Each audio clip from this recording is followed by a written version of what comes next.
Hello दोस्तों, कैसे हैं आप सब लोग। आपका स्वागत है एक और बहुत ही इंटरेस्टिंग स्टॉक एनालिसिस में।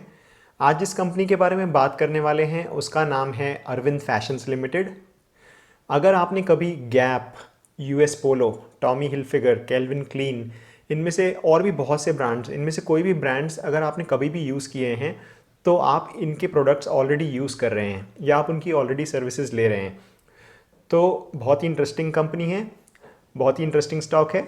तो बिना टाइम वेस्ट करे चलिए शुरू करते हैं। तो सबसे पहले मैं आपको बता देता हूं कि आज की इस वीडियो में मैं आपको क्या क्या बताने वाला हूं। तो सबसे पहले बात करेंगे कंपनी के इंट्रोडक्शन के बारे में, जिसमें मैं आपको कंपनी क्या करती है, कब इस्टेब्लिश हुई थी, किसने फाउंड की थी, इन सब के बारे में बताऊंगा। उसके बाद मैं आपको इंडस्ट्री का एक हाई लेवल ओवरव्यू दूंगा, जिससे आपको इंडस्ट्री के डायनेमिक्स समझ में आएंगे और ये समझ में आएगा कि ओवरऑल इंडस्ट्री कैसे वर्क करती है, कितने प्लेयर्स हैं, इन सब बारे में बात करेंगे। उसके बाद थोड़ा बिजनेस के बारे में बताऊंगा। उसके बाद एक बहुत ही इंपॉर्टेंट सेक्शन है जिसमें हम स्टॉक प्राइस एनालाइज करते हैं। बेसिकली हिस्टोरिक स्टॉक प्राइस के ट्रेंड को देखते हैं और फंडामेंटल एनालिसिस के थ्रू रीजंस फाइंड आउट करने की कोशिश करते हैं कि जो डिप्स हैं और जो आपकी हाइज बनी थी उनके रीजंस क्या थे। उसके बाद हम इसका फंडामेंटल एनालिसिस करेंगे और फाइनली जो है एक इन्वेस्टमेंट स्ट्रैटेजी बनाएंगे और ये पता लगाने की कोशिश करेंगे कि हमें इस स्टॉक में क्या करना चाहिए। अब ये जो इन्वेस्टमेंट स्ट्रैटेजी है वो मेरी पर्सनल स्ट्रैटेजी है। आपके लिए जो है ये एक आप इस वीडियो को जो है एक जानकारी की तरह ले सकते हैं और अपनी इन्वेस्टमेंट स्ट्रैटेजी अपने फाइनेंशियल एडवाइज़र से बात करके ही बनाइएगा। तो वीडियो शुरू करने से पहले एक रिक्वेस्ट है कि आप इस वीडियो को पूरा एंड तक ज़रूर देखिएगा। मेरे जो वीडियोस होते हैं वो जनरली थोड़े लंबे होते हैं as compare to other YouTube videos about the similar topics, but आखिर पैसे की बात है तो मैं चाहता हूं कि मैं आपको ज़्यादा से ज़्यादा जानकारी दे सकूं ताकि आप एक इंडिपेंडेंट फंडामेंटल एनालिसिस कर सकें यूजिंग द इन डेप्थ जो मैं आपको डिटेल आपको बताता हूं उसके थ्रू।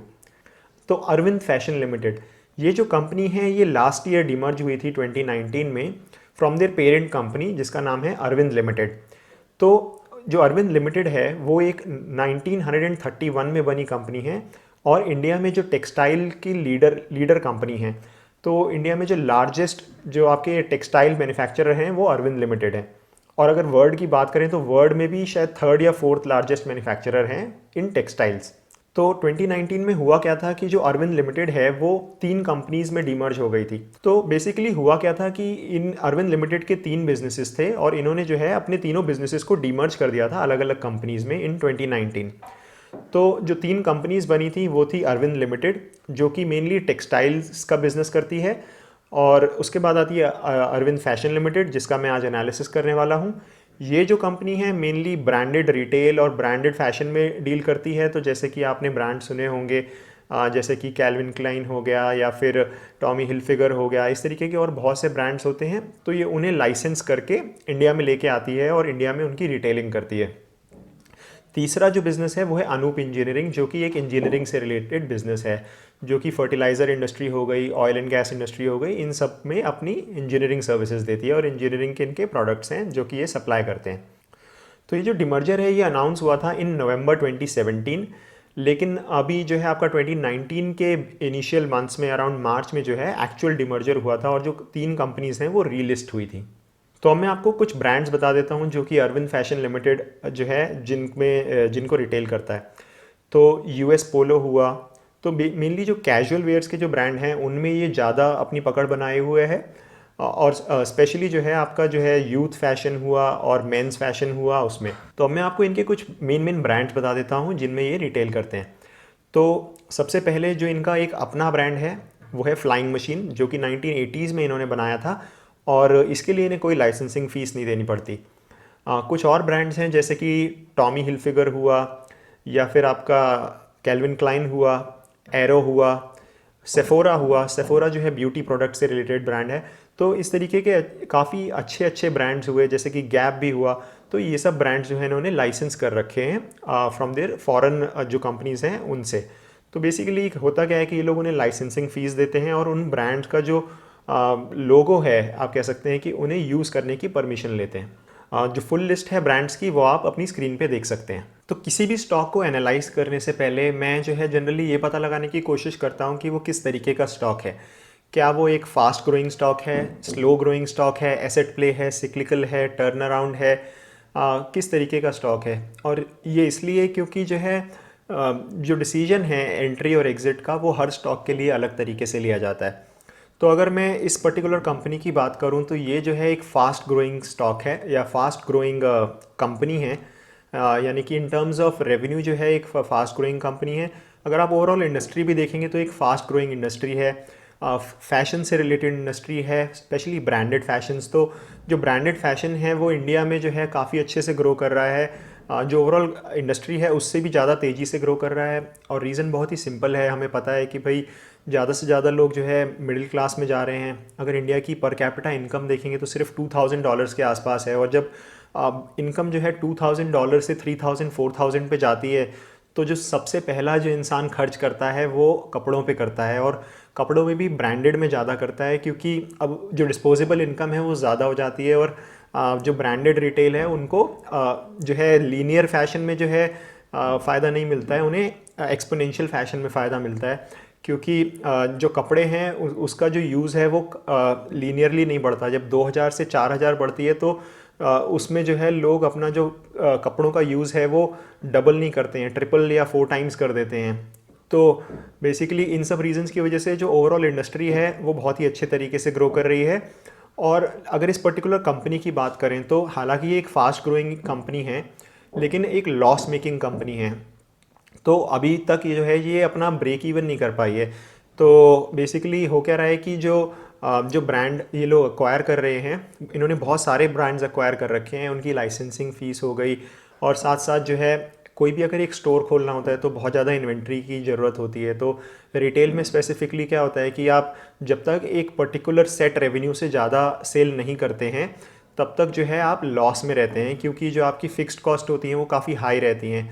अगर इस केस में बात करें तो जैसे फ़िक्स्ड कॉस्ट में आपके रेंट्स हो गए, या फिर जो है आपके इन्वेंट्री हो गई, क्योंकि एक पर्टिकुलर स्टोर में आपको बहुत ज़्यादा इन्वेंट्री रखनी होती है। तो जितनी ज़्यादा इन्वेंट्री रखेंगे उतना ज़्यादा आपका पैसा जो है वो इन्वेंट्री में ब्लॉक्ड रहेगा। तो ये सब रीज़न है, इन वजह से जो है ये अभी भी एक लॉस मेकिंग कंपनी है। तो अब मैं आपको बताता हूँ वो मेन रीज़न क्या था जिस वजह से मैंने इस कंपनी को एनालाइज़ करना शुरू करा।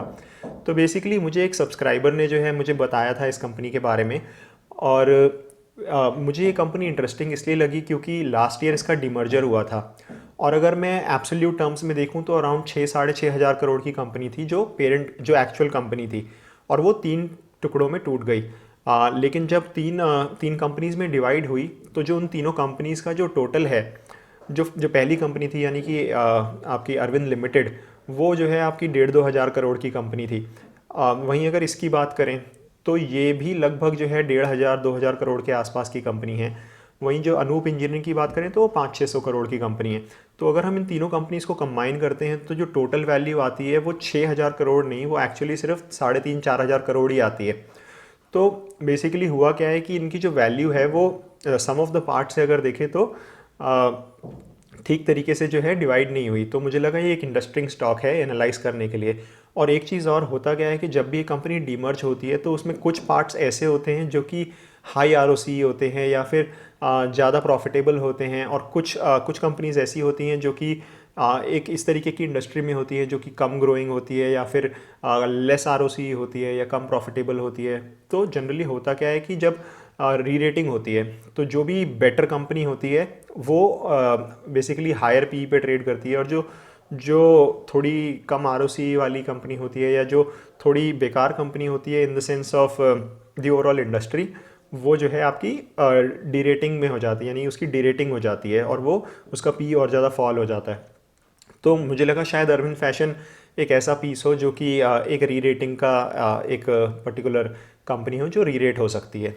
तो आगे चल के मैं आपको बताऊंगा क्या जो मेरी एनालिसिस है उससे मुझे ये समझ में आता है कि क्या कंपनी की री रेटिंग हो सकती है या नहीं।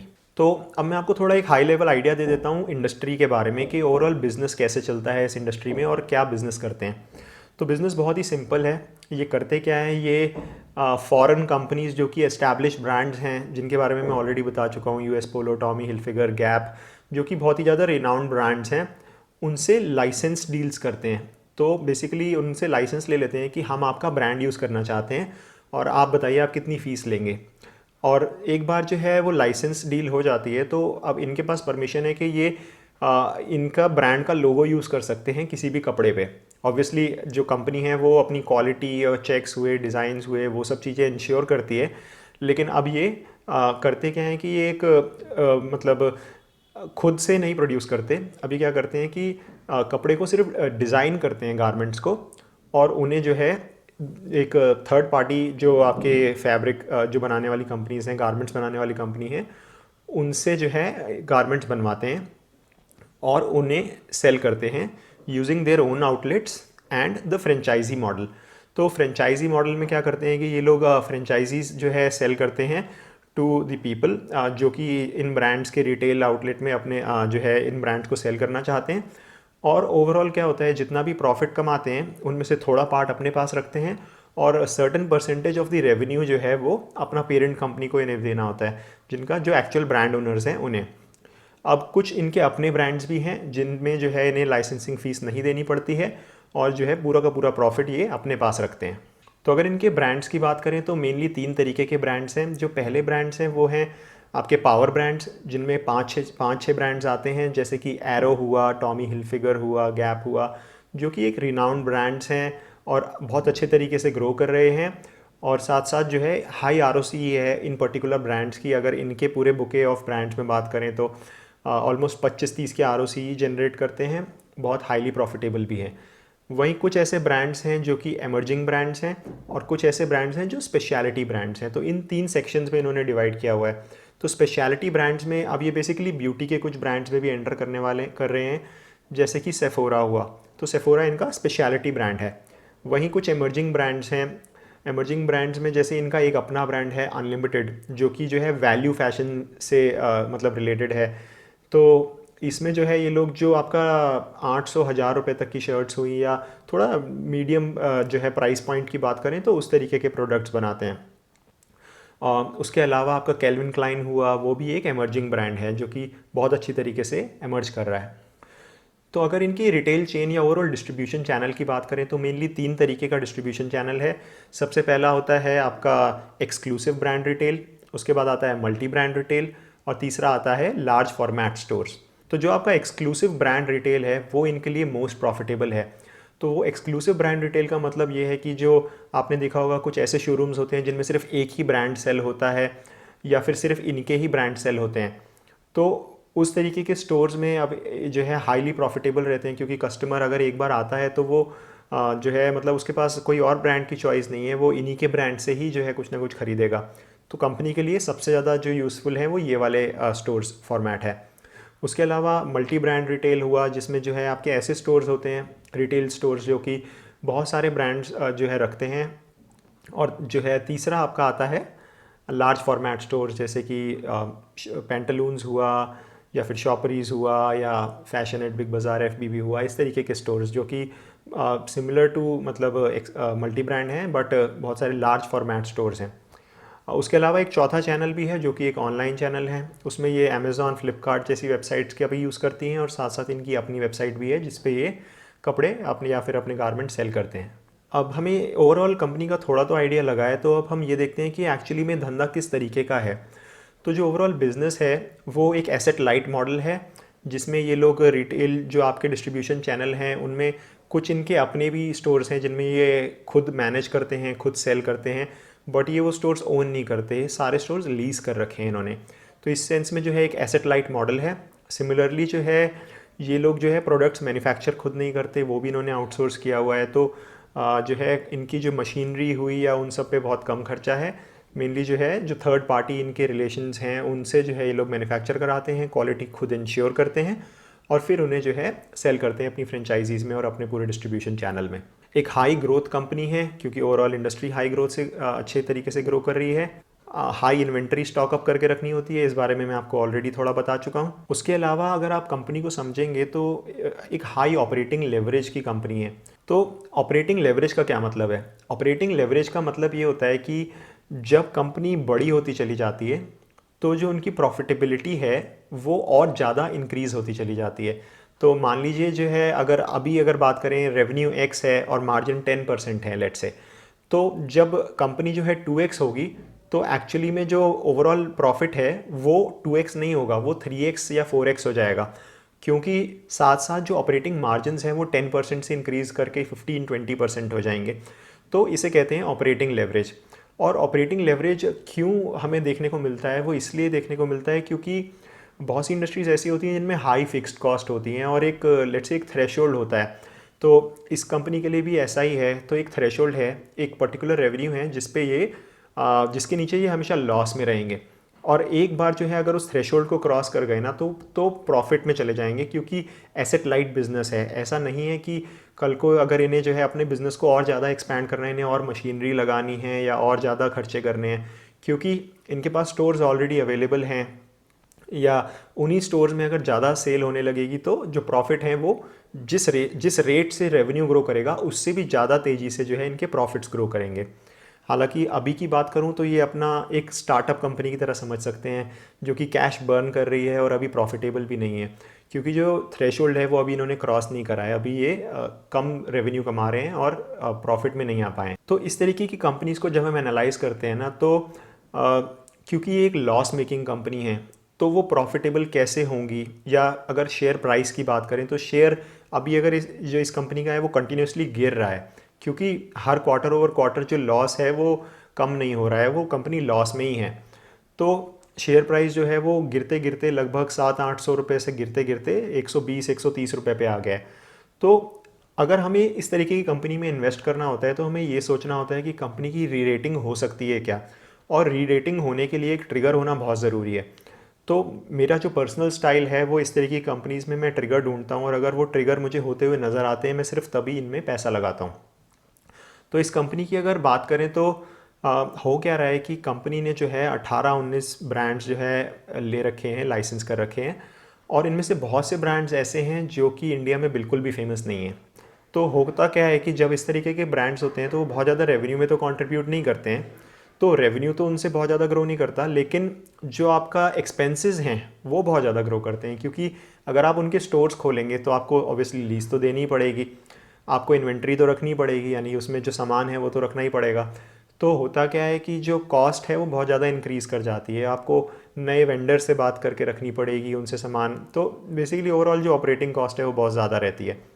तो अगर इस तरीके की कंपनी की रेटिंग है होनी है तो मेरे हिसाब से जो ट्रिगर्स हैं वो कुछ ऐसे होंगे कि आपके जो कुछ ऐसे ब्रांड्स हैं जो कि बिल्कुल प्रॉफिटेबल नहीं हैं। अगर बात करूं इनकी तो मेनली 7-8 ब्रांड्स हैं जो कि अच्छे प्रॉफिटेबल हैं, 6 ब्रांड्स तो पावर ब्रांड्स हैं, 1-2 इमर्जिंग ब्रांड्स हैं। उसके अलावा जो बाकी ब्रांड्स हैं वो ज़्यादा प्रॉफिटेबल नहीं है, और उनकी वजह से जो एक्चुअली ROC है ना वो और ज़्यादा गिर जाता है, क्योंकि जो उनमें कैपिटल तो जा रहा है लेकिन उनसे रिटर्न नहीं आ रहा है। तो इस तरीके की जो चीज़ है हमें पूरे रिटेल सेक्टर में देखने को मिलती है। जैसे अगर हम आईटीसी की भी बात करें तो आईटीसी के कुछ ब्रांड्स हैं जो कि बहुत अच्छी तरीके से मतलब चल रहे हैं मार्केट में, और कुछ ऐसे ब्रांड्स हैं जो कि नए हैं जिनमें जो है अभी कुछ टाइम लगेगा ग्रो करने में। तो सिमिलर स्टोरी यहाँ पे भी हो रही है। तो अगर इन्हें जो है अपना बेसिकली जो री रेटिंग होगी वो तब होगी अगर ये उनमें से कुछ ऐसे ब्रांड्स हैं जो बहुत सालों से ये लोग खींच रहे हैं लेकिन प्रॉफिटेबल नहीं हो रहे, तो इन्हें बंद कर देना चाहिए, और ऐसा हो भी रहा है। उसके अलावा जो आपके अगर हम ऐसी न्यूज़ सुनते हैं कि भाई जो आपके रिटेल स्टोर्स हैं वो क्लोज डाउन हो रहे हैं, हालांकि ये थोड़ा काउंटर इंट्यूटिव लगेगा, लेकिन जब वो रिटेल स्टोर क्लोज डाउन होने लगे यानी कि जो अनप्रॉफिटेबल स्टोर्स हैं, तो वो इस कंपनी के लिए बहुत अच्छा होगा, क्योंकि उससे एक्सपेंसेस आपके कट डाउन होंगे और ओवरऑल जो है जो पॉजिटिव जो ROC है वो बढ़ने का स्कोप रहेगा। तो बेसिकली अगर ये अपना फोकस थोड़ा सा शिफ्ट करके प्रॉफिटेबिलिटी की तरफ ले जाएंगे ना, तो मुझे लगता है आने वाले 2-3 साल में ये प्रॉफिटेबल हो जाएंगे, और तब इस कंपनी की जब ये जो प्रोसेस होगा ना तब इस कंपनी की रेटिंग होना शुरू होगी। तो ये थे कुछ की ट्रिगर्स जो कि हमें देखने चाहिए अगर इस तरीके की चीज़ें हो रही हैं। एक्चुअली में जो ब्रांड्स हैं अनप्रॉफिटेबल ब्रांड्स हैं वो बंद हो रहे हैं, वो बहुत अच्छा रहेगा इस कंपनी के लिए। जो अनप्रॉफिटेबल स्टोर्स हैं वो बंद हो रहे हैं, वो अच्छा रहेगा। ROCs इंक्रीज़ होती हुई नज़र आ रही हैं, प्रॉफिटेबिलिटी की ओर जाते हुए नज़र आ रहे हैं। तो ये सब चीज़ें अगर होती हैं तो कंपनी की रेटिंग हो सकती है। तो अब आते हैं स्टॉक प्राइस एनालिसिस में, जिसमें हम कंपनी का स्टॉक का प्राइस चार्ट एनालाइज करेंगे और देखेंगे कि आखिर कंपनी में चल क्या रहा है, क्या रीजंस हैं स्टॉक के गिरने के। तो बहुत ही सिंपल है इस कंपनी का। तो देखिए, शुरुआत में जब लिस्ट हुई थी 2019 में तब बस थोड़ा सा इंक्रीज़ हुआ था, लगभग 550 के आसपास लिस्ट हुई थी, गया था 800 के आसपास गया था। और तब से ही कंटिन्यूस डाउन ट्रेंड में है और आज 135 136 रुपये पे ट्रेड कर रहा है। तो जो इनिशियल अगर आप जंप देखेंगे उसका जो रीज़न था वो मैं आपको आगे बताऊंगा। बेसिकली हुआ क्या था कि जो इनकी लिस्टिंग है उसमें कुछ कुछ प्रॉब्लम हो गई थी, एनएसई ने कुछ कुछ गड़बड़ कर दी थी, जिस वजह से जो है ये हायर प्राइस पे लिस्ट होने की बजाय एक लोअर प्राइस पे लिस्ट हो गया था। इसे करीब 1000 रुपये पे लिस्ट होना चाहिए था, जबकि ये सिर्फ 500-550 पे लिस्ट हो गया था। और क्योंकि वो जो लिस्टिंग में कुछ प्रॉब्लम हो गई थी तो नेक्स्ट फ्यू डेज़ हुआ क्या था कि कंटिन्यूसली सर्किट्स लग रहे थे और कंपनी जो है 500 रुपये से बढ़ के लगभग 800-850 तक चली गई थी। अब वो क्यों हुआ था, कैसे हुआ था, उस बारे में बहुत सारी वीडियोस आपको यूट्यूब पे मिल जाएंगी। आप देख सकते हैं कि एक्चुअली में क्या प्रॉब्लम हुई थी जिस वजह से वो लिस्टिंग में कुछ गलत प्राइस पे लिस्ट हो गई थी। उसके बाद आप कंटिन्यूस डाउन ट्रेंड देख रहे हैं, उसका रीज़न भी बहुत सिंपल है, क्योंकि जो कंपनी है वो तब से प्रॉफिटेबल नहीं हो पाई है। कंपनी के लॉसेस बढ़ रहे हैं, कंपनी के जो बहुत सारे ब्रांड्स हैं, कंपनी गाइड कर रही है कि जो है हम प्रॉफिटेबल होंगे, साथ साथ हम अपने ROC इसको कुछ सालों में एक्सपैंड करेंगे, क्योंकि जो हमारे पावर ब्रांड्स हैं वो बहुत अच्छे तरीके से ग्रो कर रहे हैं। लेकिन हमें एक्चुअली में नंबर्स में ये सब देखने को नहीं मिला। ROCs अभी भी जो है नहीं बढ़ रहे हैं, प्रॉफिटेबिलिटी नहीं बढ़ रही है। तो इसी वजह से जो है, क्योंकि जो कंपनी प्रॉमिस कर रही है वो डिलीवर नहीं हो रहा है, तो इस वजह से कंपनी का स्टॉक जो है वो कंटिन्यूसली। तो अब स्टॉक प्राइस भी हमने देख लिया, अब मैं आपसे बात करता हूँ बिजनेस स्टोरी के बारे में, यानी कि वो क्या स्टोरी है रिसेंटली कंपनीज में, ऐसे कौन से इवेंट हुए हैं, क्या फ्यूचर इवेंट्स हैं जो हमें देखने हैं। तो ओवरऑल कंपनी की एक स्टोरी जिससे हमें समझ में आएगा कि इन्वेस्टमेंट थीसिस क्या है आखिर। सबसे पहले तो हुआ क्या, कंपनी लिस्ट हुई 2019 में, एनएसई में प्राइस डिस्कवरी में इशू हुआ, जिस वजह से जो है कुछ कुछ जो है कम प्राइस पे लिस्ट हुई और प्राइस उसका बढ़ गया कुछ दिनों में। लेकिन उसके बाद अगर हम देखें तो कंटिन्यूसली गिर ही रहा है। हालांकि कुछ रीसेंट इवेंट्स ऐसे हैं जो कि थोड़े इनकरेजिंग लगते हैं, जैसे कि कंपनी ने अभी रिसेंटली करीब 7-8 ब्रांड्स लास्ट 1 ईयर में शट डाउन करे हैं। अगर हम ब्रांड्स की बात करें तो जैसे कि आपका रफ एंड टफ हुआ, Izod, L, Gap, Nautica, Children's Place, Gant, Newport, ये सब कुछ अनप्रॉफिटेबल ब्रांड्स हैं जो कि बहुत सालों से ये लोग मतलब उनके स्टोर्स जो है बंद नहीं कर रहे थे, जिस वजह से जो है पूरी ओवरऑल कंपनी का जो प्रॉफिटेबिलिटी है वो बहुत ज़्यादा गिर रहा था। तो अब कंपनी ने रियलाइज़ करा है कि हमें जो है उन ब्रांड्स को बंद करना पड़ेगा, और ऑलरेडी 7-8 ब्रांड्स बंद कर चुके हैं। और मुझे लगता है आने वाले टाइम में अगर इसी तरीके का मोमेंटम कंटिन्यू रहता है, ये कुछ और अनप्रॉफिटेबल ब्रांड्स को एक्चुअली में बंद कर देते हैं, तो कंपनी के लिए बहुत अच्छा रहेगा। उसके अलावा एक और जो इम्पॉर्टेंट न्यूज़ अभी सामने आई है पिछले कुछ महीनों में, एक तो जो है आपका अप्रैल मई में जब सारी कंपनीज जो है राइट्स इशू कर रही थी, तो कंपनी ने भी लगभग 400 करोड़ रुपए रेज़ करे थे फ्रॉम दी राइट्स इशू। और दूसरा जो है आपका फ्लिपकार्ट के साथ अभी एक डील हुई थी, जिसमें जो इनका ब्रांड है फ्लाइंग मशीन, उस पर्टिकुलर सब्सिडरी में जो है फ्लिपकार्ट ने एक माइनॉरिटी स्टेक लिया था फॉर 280 करोड़ रुपीज़।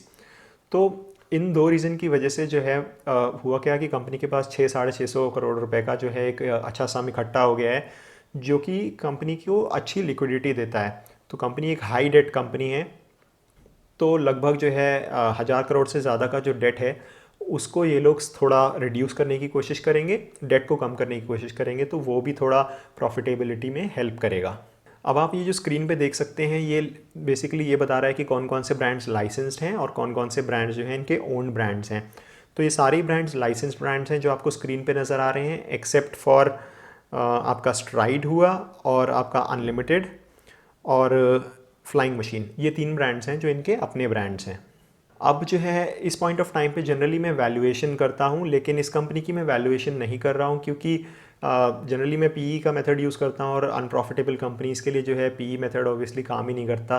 तो प्राइस टू बुक हम देख सकते हैं, लेकिन अभी इस कंपनी को वैल्यू करने का उतना ज़्यादा पॉइंट नहीं है, क्योंकि इस तरीके की कंपनीज़ में बेसिकली होता क्या है ना कि उतने अच्छे से वैल्यू हो नहीं पाती हैं। तो बेसिकली होता क्या है कि इस तरीके की कंपनीज जो है ट्रिगर बेस्ड जो है ज़्यादा रहती हैं। तो हमें ये देखना होता है कि कंपनी की जो स्टोरी है वो किस तरीके से चल रही है, क्या वो स्टोरी इंप्रूव होती हुई नज़र आ रही है या और ज़्यादा ख़राब होती हुई नज़र आ रही है। तो इस पर्टिकुलर कंपनी की स्टोरी थोड़ी थोड़ी इंप्रूव होती हुई नज़र आ रही है, मैं आपको और डिटेल में थोड़ा सा आगे बताऊँगा, तो इसलिए जो है मैं इसकी वैल्यूएशन नहीं कर रहा हूँ। वहीं थोड़ा मैं आपको मैनेजमेंट रेम्यूनरेशन के बारे में बता देता हूँ, यानी कि मैनेजमेंट की सैलरी कितनी है। तो एक डिसेंट सैलरी है। अगर हम एमडी की बात करें सुरेश जयरामन, जो कि एमडी एंड सीईओ हैं, वो ऑलमोस्ट 3.72 करोड़ की सैलरी लेते हैं, जो कि एक रीजनेबल सैलरी है for a company of this size. So I don't see any major concern with the salary of the directors and of the CEO. बाकी डायरेक्टर की सैलरी आप स्क्रीन पे देख सकते हैं.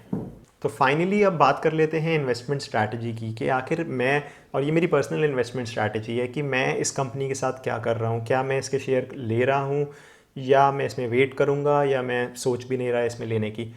तो अगर आप ओवरऑल कंपनी की बात करें तो काफ़ी अच्छे ब्रांड्स हैं. ओवरऑल इंडस्ट्री की बात करें तो अच्छे तरीके से ग्रो कर रही है इंडस्ट्री, फ्यूचर में भी अच्छे तरीके से ग्रो करेगी. लेकिन जो कंपनी है वो अभी एक अनप्रॉफिटेबल कंपनी है.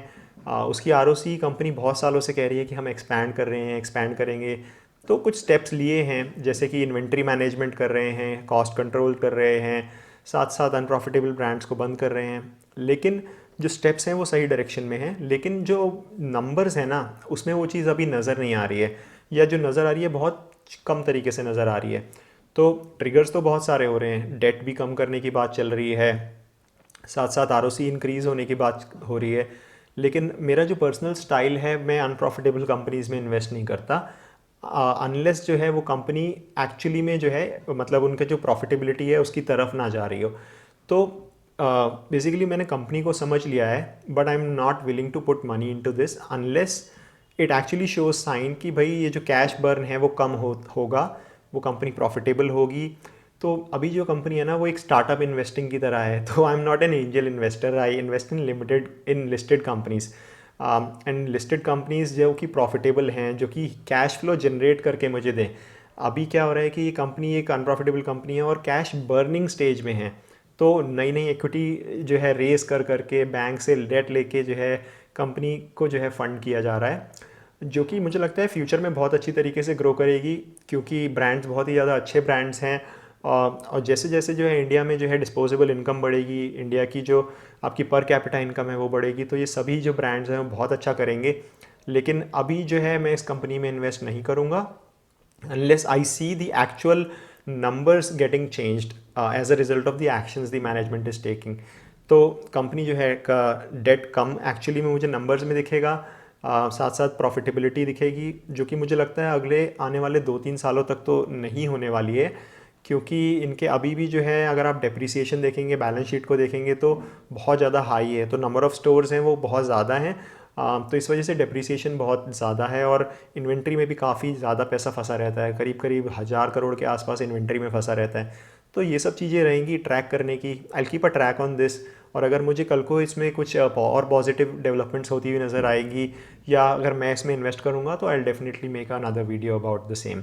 तो आपको कैसा लगता है इस कंपनी के बारे में, प्लीज़ मुझे कमेंट्स में बताइएगा, और अगले वीडियो में किस पे बनाऊँ वो मुझे सजेस्ट करिएगा कमेंट्स में. तो मेरे चैनल को सब्सक्राइब करिएगा. मिलते हैं अगले वीडियो में. Bye bye.